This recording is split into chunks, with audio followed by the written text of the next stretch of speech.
Hello friends, मैं हूं Prince Kesari और आपका स्वागत है आपके अपने चैनल पीकेएस में।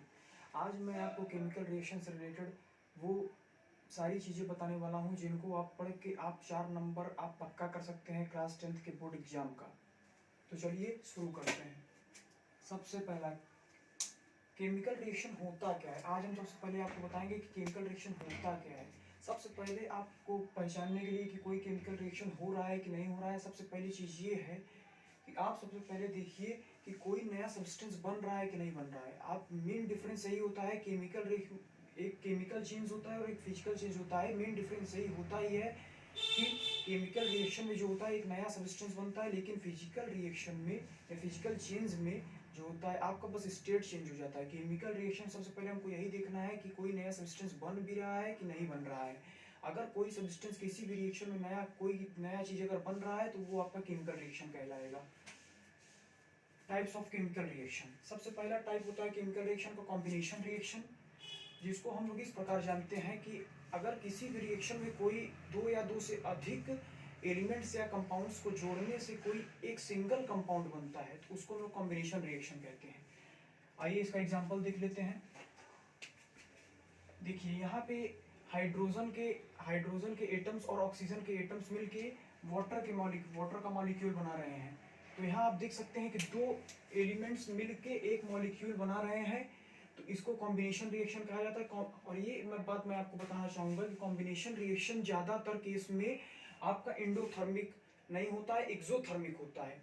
और जो डिकम्पोजिशन रिएक्शन होता है वो हीट अब्सॉर्ब करता है, यानी एंडोथर्मिक होता है।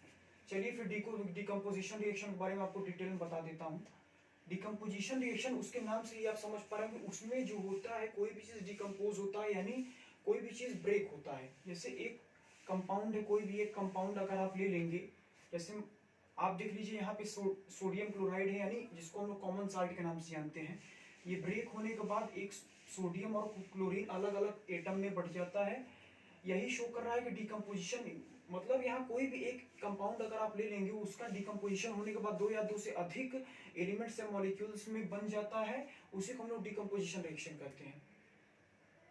चलिए तीसरा फिर देखते हैं। तीसरा है डिस्प्लेसमेंट रिएक्शन। डिस्प्लेसमेंट आप नाम से ही समझिए, बहुत रटने की कोशिश ना करिए, नाम से ही अगर आप समझेंगे तो आप अच्छे से याद रहेगा और हमेशा के लिए याद रहेगा। डिस्प्लेसमेंट का मतलब यहाँ डिस्प्लेसमेंट रिएक्शन नाम ही में आ जा रहा है कि डिस्प्लेसमेंट, कोई भी चीज मतलब डिस्प्लेस होती है।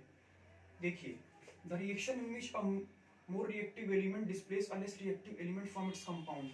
डिस्प्लेसमेंट रिएक्शन वो रिएक्शन होता है जिसमें कि एक ज्यादा रिएक्टिव एलिमेंट जो होता है वो एक लेस रिएक्टिव एलिमेंट के उसको उसके कंपाउंड से निकाल देता है। जैसा कि आप देख सकते हैं यहाँ जो आयरन है वो कॉपर सल्फेट को के कंपाउंड में से कॉपर को निकाल देता है, आयरन डिस्प्लेस कर दे रहा है। आप देखिए FeSO4 प्लस कॉपर, यहाँ अच्छे से देख सकते हैं कि आयरन जो है वो डिस्प्लेस कर दे रहा है कॉपर सल्फेट को कॉपर सल्फेट के सॉल्यूशन से। डिस्प्लेसमेंट रिएक्शन का मतलब ये होता है कि कोई भी एक मोर रिएक्टिव एलिमेंट जो होता है वो एक लेस रिएक्टिव एलिमेंट को डिस्प्लेस कर देता है और उसकी जगह ले लेता है। आइए चलिए चौथे की तरफ चलते हैं, डबल डिस्प्लेसमेंट रिएक्शन। ये डिस्प्लेसमेंट, जैसे कि हम लोग जानते हैं डिस्प्लेसमेंट रिएक्शन में एक ये होता था कि कोई भी एक एलिमेंट दूसरे को डिस्प्लेस कर देता था उसके कंपाउंड से, वैसा ही डबल डिस्प्लेसमेंट रिएक्शन में होता है कि डबल डिस्प्लेसमेंट, बट वही हो जाता है कि डबल हो जाता है डिस्प्लेसमेंट आपका। जैसे उसमें एक डिस्प्लेसमेंट मात्र हो रहा था, आयरन कॉपर को डिस्प्लेस कर रहा था, वैसे इसमें दो बार डिस्प्लेसमेंट होगा। मतलब कोई दो एलिमेंट जो रहेंगे वो मतलब एक दूसरे को डिस्प्लेस कर देंगे और एक दूसरे की जगह ले लेंगे। जैसा कि आप देख सकते हैं, देखिए यहाँ पे एग्जांपल मैं आपको दिखा देता हूँ।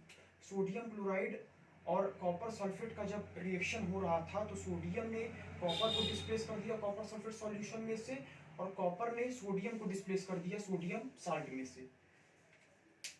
चलिए अब पांचवें देखते हैं, रेडॉक्स रिएक्शन। रेडॉक्स रिएक्शन जो होता है हमारा, वो एक प्रोसेस होता है जिसमें दोनों ऑक्सीडेशन और रिडक्शन दोनों प्रोसेस एक साथ प्ले होते हैं। मतलब वो अगर रिडॉक्स रिएक्शन होगा तो उसमें ऑक्सीडेशन रिएक्शन भी होगा और रिडक्शन रिएक्शन भी होगा। मतलब वो गेन ऑफ ऑक्सीजन और लॉस ऑफ ऑक्सीजन और gain of hydrogen loss of hydrogen दोनों होगा। जैसा कि आप देख सकते हैं एग्जांपल में, हाइड्रोजन और ऑक्सीजन के एडिशन पे वाटर बनता है।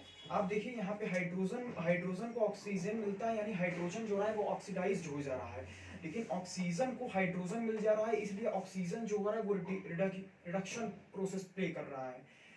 इसी को कहते हैं हम रिडॉक्स रिएक्शन। रिडॉक्स रिएक्शन में आप हमेशा ध्यान रखिएगा दोनों प्रोसेस एक साथ होते हैं।